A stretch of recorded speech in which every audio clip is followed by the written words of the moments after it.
Hello guys, welcome to my shorts. আর আজকে হচ্ছে রথ।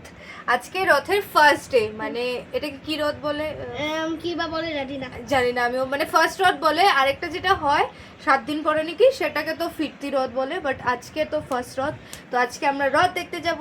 আর বাড়িতেও আসবে আজকে কয়েকটা গার্লফ্রেন্ড বলে মানে হচ্ছে কি জিজু ছোটবেলার বান্ধবী, ওরা আজকে আমাদের বাড়িতে আসবে সন্ধ্যাবেলা। ওরা রথ দেখতে আসবে তো আমাদের বাড়ির এখানে। তো যাবো আমরা 8টা-9টার দিক করে যাব, কি আছে আমাদের এখানে 12টা-1টা অবধি রথ চলে থাকে। তো আজকে লাঞ্চে কি আছে আমি দেখিয়ে দিচ্ছি। এখানে আছে কুমড়ো ভাজি, এখানে আছে চাল কুমড়ো আলু দিয়ে পেঁয়াজ দিয়ে ভাজি, এখানে আছে সোয়াবিনের তরকারি কষা কষা করে, আর আছে ডাল। ডাল কি দিয়ে দিবে?